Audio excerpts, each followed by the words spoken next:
மதவாதம் அப்படிங்கிறதுக்கு எக்ஸாம்பிளே திமுகவும் காங்கிரஸும் தான். நம்ம காமராஜர் காலத்திலேருந்தே பொய் சொல்லி மட்டும்தான் திமுக வளர்ந்துருக்கு. இந்த கன்வர்ஷன் மிஷனரி காசுக்காக மாறுறாங்க பாத்தீங்களா, அவங்க தான் டேஞ்சரே. ஒரு பக்கம் பக்தர்கள் எல்லாம் கியூல நிக்க வச்சு கோவிலுக்கே போக கூடாதரா சாமின்னு ஒரு இரிட்டேஷனை உருவாக்கும். சாமியே காசு இருந்தா தானே கிட்ட பார்க்க முடியுதே அப்படிம்பாங்க. சாமி காசு இருந்தா கிட்ட பார்க்கணும்னு சாமி சொன்னாரா? திமுக ஆட்சியில தான் அதிக பட்டியலினத்துக்கு எதிரான பிரச்சனைகள் நடந்திருக்கு. இது ரெக்கார்டு. நம்ம எவ்வளவுதான் சாமி பக்தி உள்ளவங்க இருந்தாலும் வேங்கை மாதிரி ஒரு சம்பவத்துல பாதிக்கப்பட்டீங்கன்னா ஒரு எரிச்சல் வருமா வராது. இதை விதைச்சு மதம் மாத்துறது. திருப்பதியில எதுக்கு உண்டியல்னு ஏழனம் பேசினவங்க, ஏன் உண்டியல்ல கூட்டு வந்து மாதா கோயில்கள்ல இல்லையா, இல்ல மசூதிகள்ல பணம் காணிக்க செலுத்துற இடத்துல இல்லையா? சோ அந்த இடத்துல இருந்த அத்தனை பேருமே இந்து மதத்தை பத்தி இழிவா பேசினவங்க தான். ஜி.ஆர். சுவாமிநாதனுக்கு எதிராக இவங்க போய் நின்னதுக்கு காரணம் இந்த தீர்ப்பு மட்டும் அல்ல. ஜி.ஆர். சுவாமிநாதனை இவங்க ரிமூவ் பண்ண முடிஞ்சதுன்னா நிறைய ஊழல் வழக்குகள்ல இருந்து ஹைகோர்ட்ல இவங்க தப்பிச்சுக்கலாம்.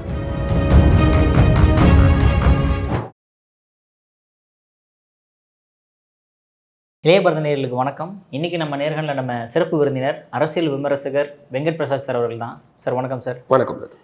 ஆக்சுவலாக இப்போது திருப்பரங்குன்றம் இஷ்யூ வந்து ரொம்ப பூதாகரமாக போய்கிட்டு இருக்குது. இவங்களை கோர்ட்டு மேலே போய்கிட்டே இருக்காங்க திமுக.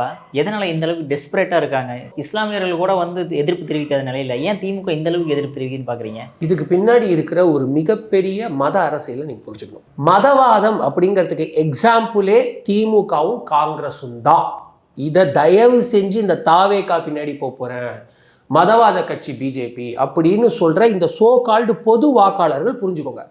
ஐ am going to tell you, டிஎம்கேவும் காங்கிரஸும் தான் மதவாத கட்சிங்கிறது. இப்போ நான் சில எக்ஸாம்பிள்ஸோட உங்களுக்கு சொல்றேன், அப்புறம் நீங்க டிசைட் பண்ணிக்கோங்க. டிஎம்கே ஆரம்ப காலகட்டத்தில் 1000 நாத்திகம் பேசினாலும் தெய்வ வழிபாடை அவங்க ஒரு பக்கம் பண்ணிக்கிட்டே இருந்தாங்க. ஏன்னா அவங்க குடும்பம் நல்லா இருக்கணும்.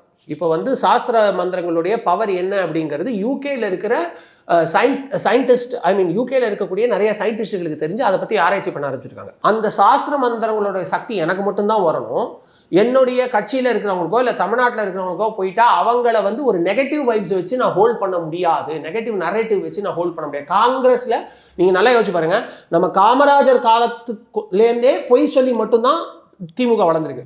ஸோ அதுக்காகத்தான் என்னதான் இவங்க வந்து இந்து மதத்தை எதிர்த்து பேசினாலும் அவங்க ஃபாலோ பண்ணிருக்காங்க. பட் இப்போ இருக்கிற பாலிடிக்ஸ் வேற. உதயநிதி ஸ்டாலின் அவர்கள் டெலிபரேட்டா நான் வந்து ஒரு கிறிஸ்துவன்னு சொல்லியிருக்காரு, சொல்லி இந்து மதத்தை அதே ஸ்டேஜில் வந்து இழிவுபடுத்துறாரு. அப்போ உங்களுக்கு நீங்க இதில் புரிஞ்சுக்க வேண்டிய விஷயம் என்னன்னா, கமல்ஹாசன் மாதிரி மதம் மாறிவிட்ட கிரிப்டோவாக இருக்கக்கூடிய உதயநிதி ஸ்டாலின் அவர்கள், நான் கிரிப்டோன்னு ஏன் சொல்றேன்னா, அவருடைய தேர்தலுக்கு கொடுத்த அந்த ஒரு சப்மிட் பண்ண அந்த ஒரு இது ஃபார்ம் இருக்குல்ல, அதுல அவர் என்ன மதம்னு போட்டிருக்காரு நீங்க போய் பாருங்க. ஆனா அவர் கிறிஸ்துவராகவே வாழ்கின்றார். அப்போ உண்மையான கிறிஸ்துவர்கள், இன்னைக்கு நான் ஆட்டோல வரும்போது ஒரு கிறிஸ்துவ தம்பிகிட்ட பேசிட்டு வந்தேன், எங்க ஊருக்காரரு நார்த்து சென்னையை, அவர்கிட்ட ரொம்ப ஜாலியாக பேசிட்டு வந்தேன். கிறிஸ்துவர்களோ இஸ்லாமியர்களோ இந்து மதத்தை, அதாவது பக்திக்காக கிறிஸ்துவ கும்பிடுறவங்க, பக்திக்காக இஸ்லாம் மதத்தில் இருக்கிறவங்க என்னைக்குமே இந்து மதத்தை எதிர்க்கிறது கிடையாது.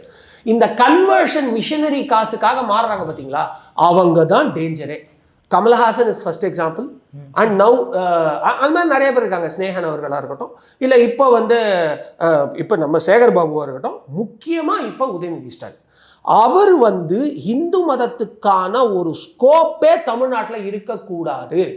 ஒரு பக்கம் பக்தர்கள் எல்லாம் கியூல நிக்க வச்சு கோவிலுக்கே போக கூடாதரா சாமின்னு ஒரு இரிட்டேஷனை உருவாக்கணும். நீங்க அதை திருச்செந்தூர்ல பாத்தீங்க, திருப்பரங்குன்றத்துல பாத்தீங்க, பழனியில பாக்குறீங்க, இப்ப திருவற்றியூர் வடிவுடையம்மன் கோவில் சார், ஆளே இருக்க மாட்டாங்க சார் இந்த கோவில்ல, ஓகேங்களா? ஆனா அவ்வளவு சக்தி வாய்ந்த கோயில், வளர்ற ஆகாசலிங்கம் இருக்கிற கோயில், நான் வளர்ந்த இடம், அங்க பக்கத்துல இருக்கிற ஸ்கூல்ல தான் நான் படிச்சேன், நான் வளர்ந்த இடம், ஓகேங்களா?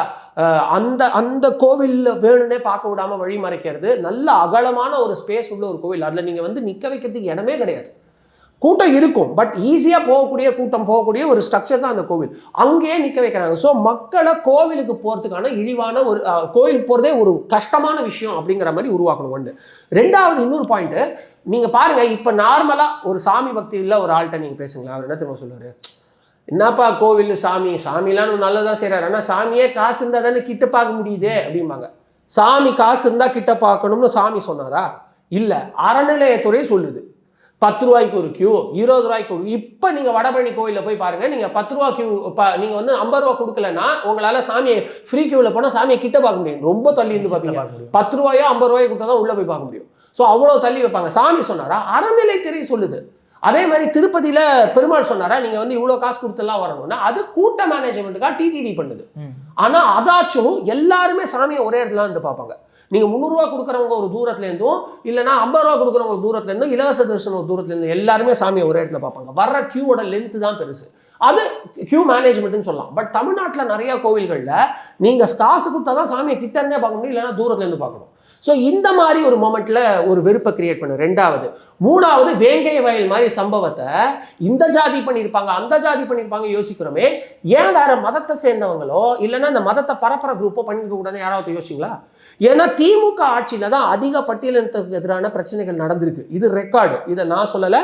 இது வந்து பார்த்தீங்கன்னா எவிடன்ஸ் இயக்கத்துக்கு கதிர் சொல்றாரு, டேட்டாவும் இருக்கு.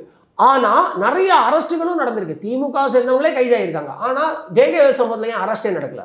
அப்போ அது வேற ஜாதிக்காரங்கள்ல வேற மதத்தை சேர்ந்தவங்கன்ற டவுட் வருதா இல்லையா? ஸோ இந்த மாதிரி எல்லாம் ஒரு பஸ் யோசிச்சு பாருங்களேன். நம்ம எவ்வளோதான் சாமி பக்தி உள்ளவங்க இருந்தாலும் வேங்கை வயல் மாதிரி ஒரு சம்பவத்தில் பாதிக்கப்பட்டீங்கன்னா ஒரு எரிச்சல் வருமா வராது?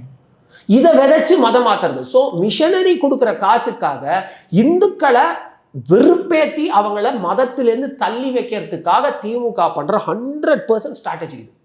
மோரோவர் அவங்க ஆட்சி சந்தி சிரிச்சிருச்சு, நாரிடுச்சு. நான் இதை சொல்றது எனக்கு வருத்தமா இருக்கு. அதிமுக பிரச்சாரத்துல பெரிய லெவல்ல ஈடுபடலை. அவங்க எஃபர்ட் இன்னும் போடணும். தலைவர் போட்டால் போதாது, அடித்தட்டு தொண்டர்கள் போடணும். போடுறாங்களான்னா இல்லை. SIRக்கு நான் இறங்கி வேலை செஞ்சேன்னு எத்தனை அதிமுக அடித்தட்டு தொண்டர்கள் சொல்லியிருக்காங்க சொல்லுங்க? திருப்பரங்குன்ற விஷயம் கூட அந்த அளவுக்கு இருக்கு. ஏன்னா அவங்களுக்கு நம்ம ஜெயிச்சிருவோம், ஆட்சி அவ்வளோ மட்டமாக இருக்குன்னு தெரிஞ்சு போச்சு. So you have to keep people diverted. ஓகேங்களா? அதுக்கு 2 ஸ்ட்ராட்டஜி ஃபாலோ பண்ணுறாங்க திமுக. ஸ்ட்ராட்டஜி நம்பர் 1, தன்னுடைய மட்டமான ஆட்சினால் தோக்க போகிறோன்னு தெரிஞ்சு போச்சு, தனக்கு எதிராக வரப்போகிற ஓட்டை பிரிக்கிறதுக்கு ஸ்ட்ராட்டஜி நம்பர் 1 இந்த மத கலவரத்தெல்லாம் பாஜக உருவாக்குதுன்னு பாஜக மேலே ஒரு பயத்தை கிரியேட் பண்ணுறதுக்கு 1. 2வது, இந்து மதத்து மேலே ஒரு வெறுப்பை கொண்டு வரது ஒரு கிரிப்டோ கிறிஸ்துவராக இருக்கக்கூடிய உதயநிதி ஸ்டாலின் அவர்களுடைய ஸ்ட்ராட்டஜி. 3வது முக்கியமான விஷயம் என்ன அப்படின்னா விஜய்.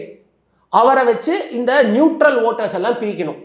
கமலை வச்சு இதே தான் பண்ணாங்க. கமல் விஜய்க்கு வித்தியாசமே இல்லைன்னு நான் சொல்லியாச்சு.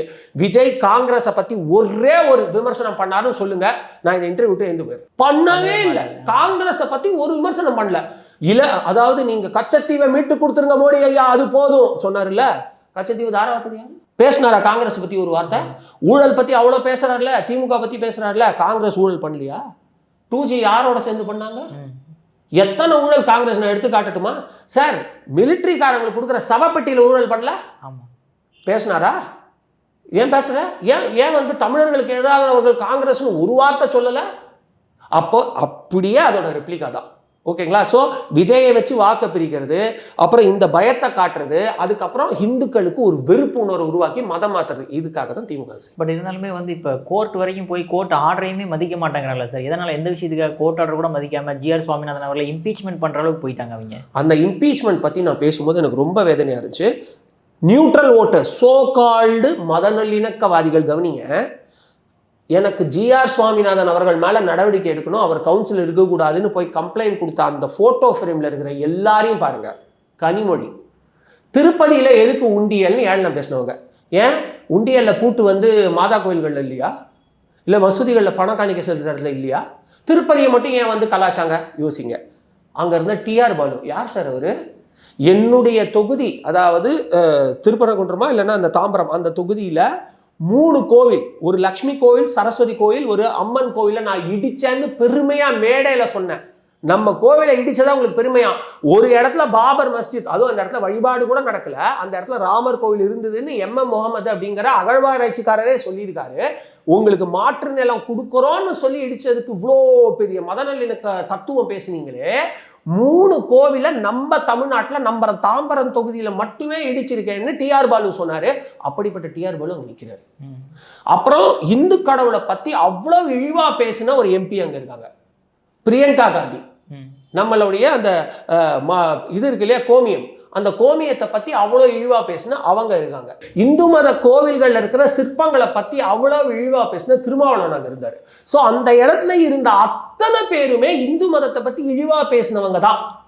ஸோ நம்ம இப்போ என்ன சொல்கிறோம், அந்த இடத்துல வந்து அந்த அந்த சிகந்தர் அவருடைய அந்த ஒரு சமாதின்னு சொல்லக்கூடிய அந்த ஒரு மாஸ்க் இருக்கக்கூடாதுன்னு நம்ம சொல்கிறோமா, அவர் மேலே மரியாதை கொடுக்கக்கூடிய மாஸ்க் இருக்கக்கூடாதுன்னு சொல்கிறோமா? இல்லை. நாம் என்ன சொல்கிறோம், என்னுடைய தூண், அதுவும் அது உள்ளெல்லாம் இல்லை, அதுவே அந்த மஸ்ஜிதுக்கு உள்ளே இருந்தது அப்படின்னா சரி, என்ன மஸ்ஜித் உள்ளே போய் விளக்கேற்றிங்களா என்ன சார் அண்ணேன்னு கேட்கலாம். அதுலேருந்து கிட்டத்தட்ட 15-20 மீட்டர் தள்ளி இருக்குது. அந்த இடத்துல நான் காலங்காலமாக என் அருணகிரிநாதர்லேருந்து எங்களுடைய நாயன்மார்களில் 4 மிகச்சிறந்த 4, அது வந்து அப்பரா இருக்கட்டும், இல்லை சுந்தரா இருக்கட்டும், இல்லை ஞானசம்பந்தரா இருக்கட்டும், அவங்கெல்லாம் சேர்ந்து குறிப்பிட்ட அந்த ஒரு தீபத்தூணில் போய் நான் விளக்கேற்றுறேன் அப்படின்னு சொல்கிறதுக்கு இப்படி இந்து மதத்தை சேர்ந்தவங்கெல்லாம் எதிர்த்து நின்று பேசுவாங்க. இதை நீங்கள் மதவாதம்னு சொல்லுவீங்களா, இல்லை மத நல்லிணக்கம் சொல்லுவீங்களா? நீங்கள் யோசிங்க. இன்னொரு பாயிண்ட் நான் சொல்கிறேன், இதுதான் ஹிடன் அஜெண்டா. ஜிஆர் சுவாமிநாதனுக்கு எதிராக இவங்க போய் நின்னதுக்கு காரணம் இந்த தீர்ப்பு மட்டும் அல்ல. தமிழ்நாட்டில் இருக்கக்கூடிய பல ஹைகோர்ட் அட்வொகேட்களில் இவங்களுடைய ஊழல் வழக்காக இருக்கட்டும், இல்லை இவங்களுடைய குற்றம் சார்ந்த வழக்காக இருக்கட்டும், தைரியமாக நின்று தீர்ப்பு சொன்ன அட்வொகேட்டில் முக்கியமானவர் ஜிஆர் சுவாமிநாதன். அதே மாதிரி இவங்களுடைய ஊழலுக்காக மட்டுமே இவங்க கொண்டு வந்த நிறைய சட்ட திருத்தங்களை சட்டப்படி செல்லாதுன்னு வழக்கில் நியாயமாக தீர்ப்பு சொன்னவர் ஜிஆர் சுவாமிநாதன். ஸோ ஒரே கல்லில் 2 மாங்கா அப்படின்னு இந்த கிரிப்டோ கிறிஸ்டினாக இருக்கக்கூடிய கமல் பாடுற மாதிரி மத ரீதியாக ஒரு விஷயத்தை கொண்டு போகிற மாதிரி ஜிஆர் சுவாமிநாதனை இவங்க ரிமூவ் பண்ண முடிஞ்சதுன்னா நிறைய ஊழல் வழக்குகள்லேருந்து ஹைகோர்ட்ல இவங்க தப்பிச்சுக்கலாம். இதுக்காகத்தான் இப்படி ஒரு ஸ்ட்ராட்டஜி பண்ணுறாங்க திமுக. இது வந்து மிக மிக கண்டிக்கத்தக்கது. இன்னொரு ரொம்ப பெயின்ஃபுல்லான பாயிண்ட் ஆல்ரெடி இதே சேனல் நான் சொல்லியிருக்கேன், அதோட நான் வந்து இந்த ஆன்சரை முடிக்க விரும்புகிறேன். ஒரு வழக்கில், அதுவும் ஒரு பெண் குழந்தை சம்பந்தப்பட்ட வழக்கில் சிபிஐ விசாரணைக்கு போகணும்னு உத்தரவிட்டதுக்கு அப்புறமும் நம்ம காசை வச்சு மேல்முறையீடுக்கு போனாங்க தெரியுமா? அப்போ கூட பிரதர் இந்த மாதிரி நீதிபதி மேலே ஆக்ஷன் எடுக்கணும்னு போல, கச்சத்தீவு விஷயத்தில் நீதிபதி மேலே ஆக்ஷன் எடுக்கணும் போல. இவ்வளவு ஏன் ராஜீவ்காந்தி கொலை வழக்கில் கைதாகி தண்டனை பெற்றவரை விடுவிக்கணும்னு போய் நின்னாங்கல்ல, அப்போ கூட ஏன் அதுக்கு எதிராக திருப்பி கொடுத்துட்டாங்க, நீதிபதிக்கு எதிராக போய் நிற்கல. ஆனால் இப்போ நீதிபதிக்கு எதிராக போய் நிற்கிறாங்கன்னா அவங்களோட அஜெண்டா என்னன்னு இன்னும் இந்துக்கள் நீங்கள்லாம் புரிஞ்சுக்கலன்னா, ஐயப்பனே வந்தாலும் மார்கழி மாதத்தில், கார்த்திகை மாதத்தில் அவரே வந்தாலும் உங்களை காப்பாற்ற முடியும்.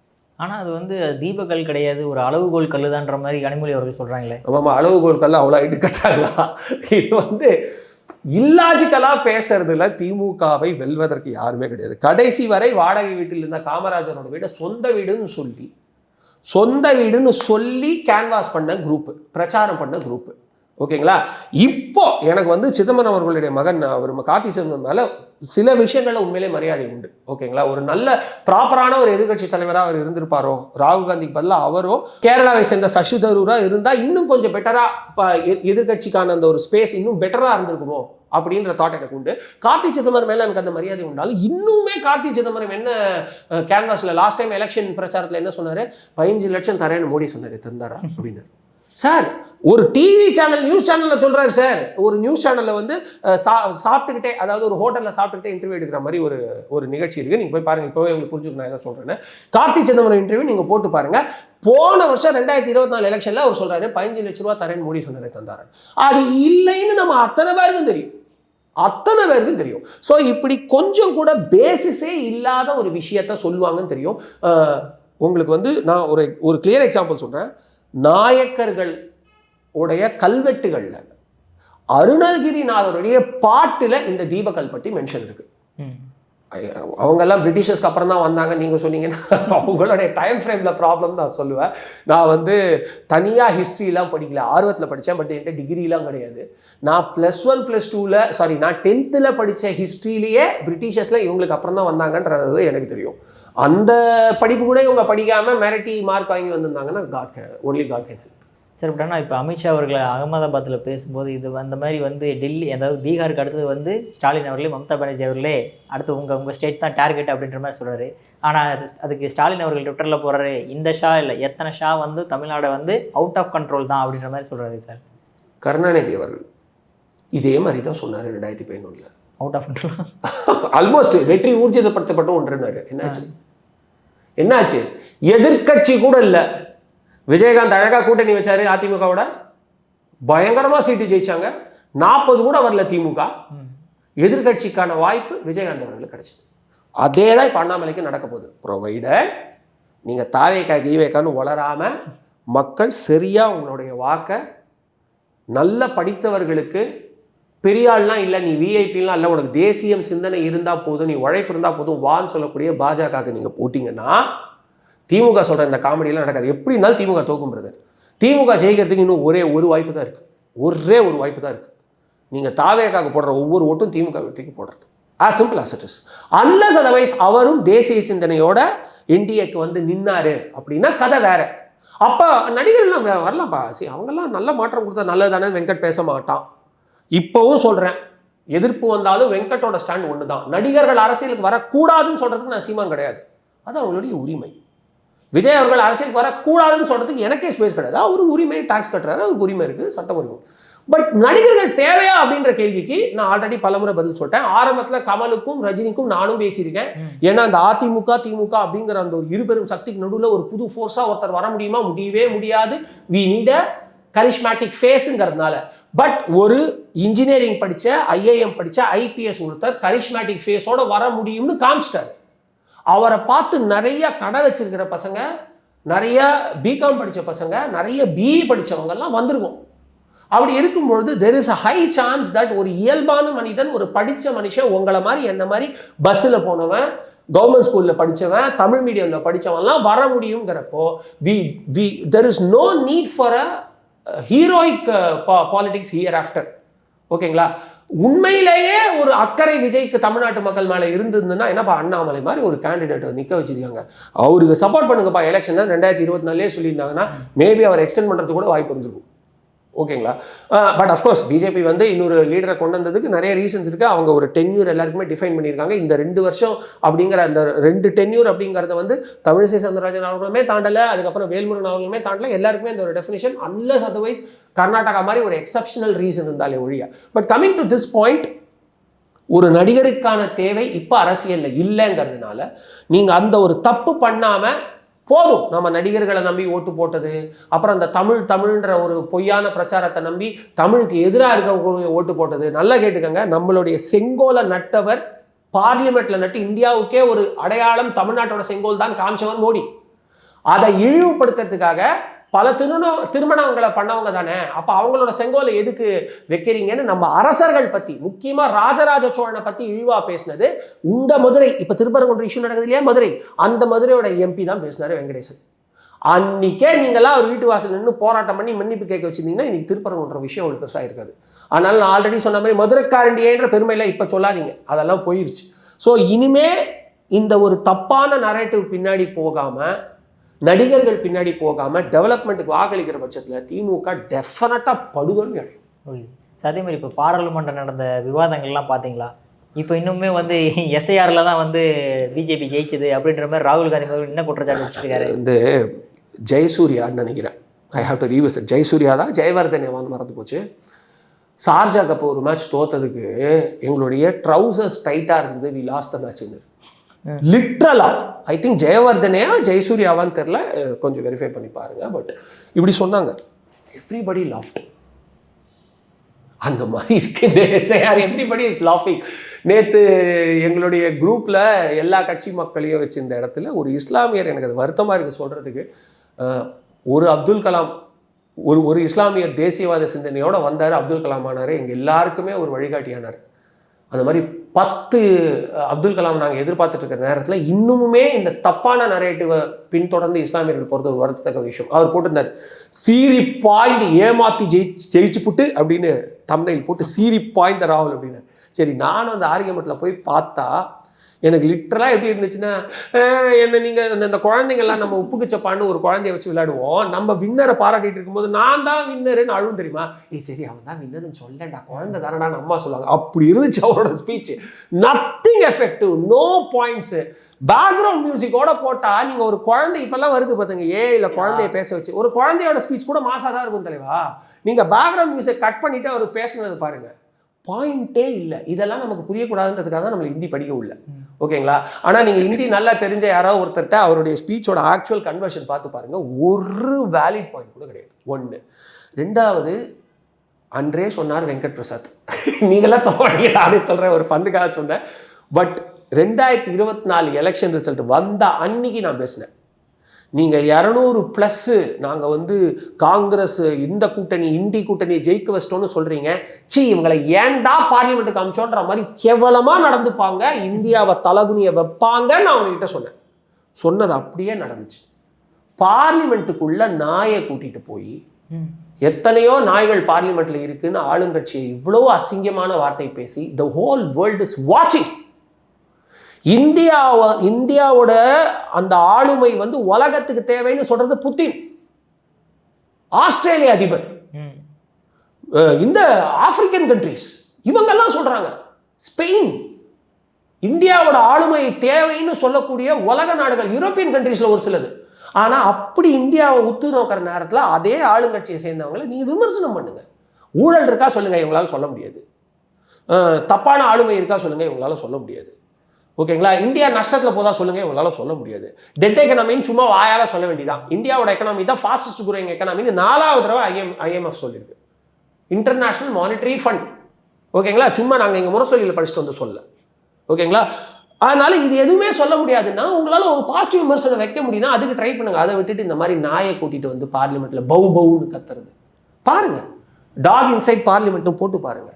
டாக் வந்து பார்லிமெண்ட்குள்ளெல்லாம் கூட்டு வரக்கூடாது, பெட்ஸ் எல்லாம் கூட்டு வரக்கூடாது ரூல் இருக்கு. அந்த ரூலை பிரேக் பண்றேன்னு சொல்லி அதை பத்தி பேசுறேன்னு அப்படியே ஒரு லேடி எம்பி வந்து பவு பவு அப்படின்னு கத்துறது இல்லை, நல்லாவா இருக்கு? யாருக்கு ஓட்டு போட்டிருக்கீங்கன்னு இப்போ உங்களுக்கு புரியுதா? ஸோ இது வந்து நான் வந்து எனக்கு நினைவு தெரிஞ்ச நாள்லேருந்து நான் பார்த்த செஷன்லேயே ஒரு ஆப்போனன்ட் டீம் கிட்டேருந்து ஒர்ஸ்ட் பிஹேவியர் நடந்துச்சுன்னா அது இந்த ஃபியூ 10 நியூஸில் தான். ஒரு பிரதமர் அவர்கள் பேசும்போது பக்கத்துலேயே இருந்து ஸ்கூல் பிள்ளைங்க மாதிரி கோஷம் போட்டது, சரி அதாவது பாலிடிக்ஸ். ஒரு டாகை கூட்டிகிட்டு வந்து பண்ணுறது, தோல்விக்கு ஒரு ஒரு ஒரு பொறுப்பேற்றுக்கிட்டு நெக்ஸ்ட் டைம் அதை பிரேக் பண்ணுவோங்கிறது இல்லாமல் இன்னமும் சொன்னதையே திருப்பி நீங்கள் தான் டூப்ளிகேட் வாக்குன்னு நீங்கள் எஸ்ஐஆர் கொண்டு வந்தோம். அதில் கிட்டத்தட்ட 67 லட்சம் பேர் வந்து போலி வாக்காளர்கள், இல்லைன்னா அவங்க அந்த ஸ்பாட்லேயே இல்லைன்னு அழகாக ஒரு ஓட்டு விடாமல் செக்ரிகேஷனை கொடுத்துருச்சு. அங்கதான் வர ஒருத்தர் கேஸ் போட்டாங்களா? இப்போ போன எலெக்ஷன்ல 1 லட்சம் வாக்காளர்கள் கோவையோட கான்ஸ்டியூஷன்ல மட்டும் காணாம போச்சுன்னு அண்ணாமலை அவர்கள் தெளிவா சொல்லும் போது குறைஞ்சது 200 பேர் எனக்கு வாக்கு இல்லைன்னு வித் ஃபேஸ் ஐடென்டிட்டி சொன்னாங்க. அதுக்கு முந்தின எலெக்ஷன்ல எனக்கே வாக்கு இல்லைன்னு கமலஹாசன் வந்து ஃபைட் பண்ணாரு. நீங்க சொல்ற கமலஹாசன், ஓகேவா? அதாவது டார்ச் எல்லாம் தூக்கி போட்டு எரிஞ்சிட்டு கடைசியில் சூரியன் பக்கத்துல நின்னுட்டாருல அவரு, ஓகேங்களா? எத்தனையோ பெரிய பிரபலங்களுக்கு வாக்கு இல்லாம போச்சு 2-3 எலெக்ஷனுக்கு முன்னாடி. பட் இப்போ இந்த எலெக்ஷன்ல பீகார்ல 67 லட்சம் பேர்ல ஒரு 10 பேர் சேர்ந்து ஆனா கேஸ் போட வேணாம் பிரதர், எனக்கு வாக்கு இல்லை, நான் இங்கே தான் பிரசண்டா இருக்கேன்னு ஒரு வீடியோ கண்டென்ட் போட்டிருந்தா தமிழ் சேனல்ல அந்த பேக்ரவுண்ட் மியூசிக் போட்டு போட்டு காமிச்சிருக்க மாட்டாங்க, வந்துச்சு. ஸோ இது வந்து மக்களுக்கே தெரிஞ்சு போச்சு. ஒரு அழகான ஒரு வீடியோ ஆட்ல பார்த்தா ராகுல் காந்தி மிமிக் பண்ற ஒரு வீடியோ ஆட்ல வந்து மிமிக் பண்ற ஒரு ஆட்ல வந்து எக்ஸாம்ல கோளாறு இருக்கு அப்படின்னு ஸ்டூடெண்ட்ஸ்லாம் எக்ஸாம் டவுன்வாங்க. சரிப்பா ரீ எக்ஸாம் வைக்கிறேன், என்னென்ன கோளாறுன்னு நான் சால்வ் பண்றேன்னா அதெல்லாம் முடியாது, டவுன் ரீ எக்ஸாம் டவுன். இப்போ உனக்கு என்னதான்டா பிரச்சனை, நான் தான் ஃபர்ஸ்ட் மார்க்னு சொல்லுங்க நான் போயிடுறேன் அப்படின்னு அந்த மாதிரி இருக்கு. worst ever session. பட் இதுலயுமே லேபர் லாவை சக்சஸ்ஃபுல்லா முடிச்சது பிஜேபி கவர்மெண்ட். அதுலயும் அங்க ஒரு எம்பி வந்து கிரெடிட் எடுத்துட்டு பாக்குறாங்க. ஆஃப்டர் ஹவர்ஸ்ல கால் பண்ணாததுக்கு எனக்கு கிரெடிட் கொடுங்க. சரி கொடுப்போன்னே வச்சுக்கோங்க. மற்ற எல்லா லேபர்லாவும் 48 ஹவர்ஸ்க்குள்ளே நீங்கள் டெர்மினேஷன் ஆன 48 ஹவர்ஸ்க்குள்ளே உங்களுக்கு செட்டில்மெண்ட் பண்ணணும். அதே மாதிரி ஸ்ட்ராங் ஒர்க்கிங் ஹவர்ஸ் இருக்கணும்.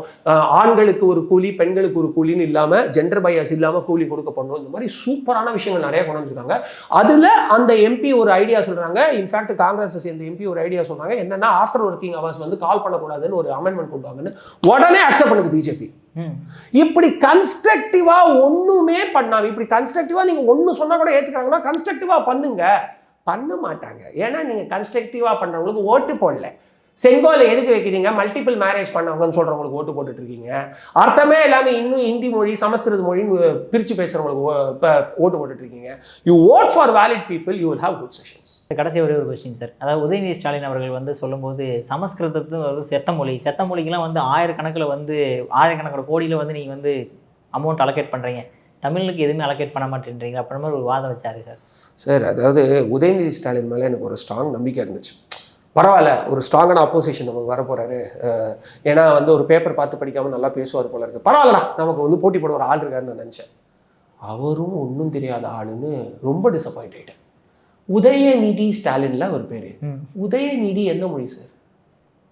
அது சமஸ்கிருதம். அது உதயம்ன்ற வார்த்தை கன்னடால இருக்கு. அதோடைய பேஸ் நீங்க போய் பாத்தீங்கன்னா அது சமஸ்கிருதத்துல இருந்து வந்த வார்த்தை. நிதி என்ன வார்த்தை சார் அது? தமிழ்ல நிதின்னு சொல்லுவோம். தமிழ்ல வந்து நீங்க 1000 தர்மம், நிறைய வார்த்தைகள், தர்மங்கிறது பட் நிறைய வார்த்தைகள் இருக்கு தமிழ்ல. ஸோ அந்த உதயன்ற வார்த்தை அப்படிங்கிறதே சமஸ்கிருதம் தான் சார். அது மட்டும் இல்லை, இதுக்கு முன்னாடி ஆல்ரெடி இதை வந்து ஒரு ஒரு கிறிஸ்துவ போதகராக இருக்கக்கூடிய ஜெகத் ரக்ஷகன் சொல்ற வார்த்தை தான் இது. ஜெகத் கஸ்பர், சாரி மன்னிக்கணும், ஜெகத் ரக்ஷகன் ஜெகத் கஸ்பர் சொன்ன வார்த்தை. ஜெகத் என்ன வார்த்தை சார்? சமஸ்கிருத வார்த்தை. ஜெகத்னா உலகம். அவர் வந்து மதிப்புக்குரிய மூத்த பத்திரிகையாளர் ரங்கராஜ் பாண்டே அவர்களுடைய நிகழ்ச்சியில் அவருக்கு நிறைய வேணும்னே சொன்னார். அவர் வந்து அவர் ஒரு பிராமணர்னு தெரியும், அவர் வந்து வேதத்தை ஃபாலோ பண்ணுறோன்னு தெரியும், வேணும்னே சொன்னார். சமஸ்கிருத செத்த மொழி சார் அப்படின்னாரு ஜெகத் கஸ்பர். ஜெகத் என்ன லாங்குவேஜ் சார்? ஸோ அவங்க பேரில் இருக்கக்கூடிய மொழி என்னன்னே தெரியாமல் அவங்களுடைய பேரை அவங்க சொல்லிட்டு இருக்கிற வரைக்கும் சமஸ்கிருதம் உயிரோட தான் இருக்கு. அப்படிங்கிறதே புரியாம ஜெகத் கஸ்பர் இன்டர்வியூல சொன்ன ஒரு பாயிண்ட்டை ஒரு துணை முதல்வராக வந்து பேசுறது, lack of basic common sense. அவ்வளோதான் பாயிண்ட். அவங்களுடைய குடும்பத்தை சேர்ந்த பேரனுடைய பேர் ஆதித்யா, அவர் வச்சிருக்கிற சேனலோட பேர் ஆதித்யா. இதெல்லாம் என்ன மொழி சார்? அவ்வளோதான் சார் விஷயம். அவருடைய தாத்தா பேர் கருணாநிதி சார். கருணாநிதி என்ன மொழி சார்? இன்னும் கருணாநிதின்னு தான் சொல்லிட்டு இருக்கோம். எனக்கு புரியல சார். இதான் கண்ணுக்கு முன்னாடி சமஸ்கிருதம். இப்போ இருக்கிற எல்லா குழந்தைங்களோட பேரையும் பாருங்க சார். குழந்தைங்களோட பேர்லாம் பாருங்க, எல்லாம் மாடர்னா வந்து சமஸ்கிருத வார்த்தைகள் தான் அங்கே பேர் போயிட்டு இருக்கு. இப்போ குழந்தைங்களுடைய அந்த பேரெல்லாம் கூட வந்து பார்த்தீங்கன்னா ஃபுல்லாக சமஸ்கிருதத்தில் வச்சுட்டு இருக்காங்க தமிழ்நாட்டில், நம்ம தமிழ்நாட்டில். அதனால இது வந்து ஒரு கற்பனை. அவருடைய மாப்பிள்ள சூர சம்ஹார யாகம் பண்ணாரே திருச்செந்தூர் மலையில போய், சூர சம்ஹார யாகம், அதுக்குள்ள இருக்கிற மந்திரம் இதெல்லாம் என்ன மொழி சார்? அவருடைய கூட இருக்கிற நெருங்கிய நண்பர் நக்கீரன் வீட்டில் வந்து ஹோமம் பண்ணாரு, வீடியோ கூட வைரல் ஆச்சு.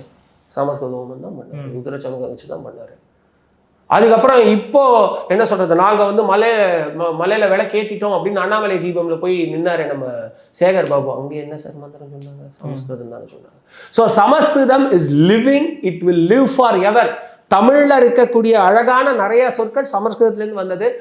சமஸ்கிருதத்தில் இருக்கக்கூடிய அழகான நிறைய சொற்கள் தமிழ்ல இருந்து போனது. ரெண்டும் இரண்டரை ஒன்றாக வளர்ந்த மொழிகள். உலகத்திலேயே பழமையான மொழினா இது ரெண்டும் தான் அப்படிங்கிறதுக்கான சான்றுகள் இருக்கு. ஓகேங்களா? அங்க இருக்கிற ஒரு சில பேர், நாட்டில் இருக்கிற ஒரு சில பேர் கொஞ்சம் கூட அறிவே இல்லாம தமிழ் வந்து சமஸ்கிருதத்தோட பழசுன்னு சொல்றீங்களே, ஆதாரம் கொடுங்கன்னு அர்த்தம் இல்லாம இருக்கும் பொழுதே கேட்டுட்டு இருக்காங்க. மோடி சொல்லும் போதே கேட்டுட்டு இருக்காங்கன்னா இங்க இருக்கிறவங்களும் அப்படி பேசுறதுன்றது வந்து அறியாமை. அது அறியாமை யாருக்கு வேணா இருக்கலாம், ஒரு துணை முதல்வருக்கு இருக்குங்கிறது தமிழ்நாட்டுடைய துரதிர்ஷ்டம். இனிமேலாச்சும் பார்த்து ஓட்டு போடுங்க. வேற என்ன சொல்லுங்க சார்? அற்புதமாக விளக்கம் கொடுத்தீங்க சார். உங்கள் பொன்னாத்தை லேபிள் நம்புறதுக்கு மிக்க நன்றி சார். நன்றி பிரதர்.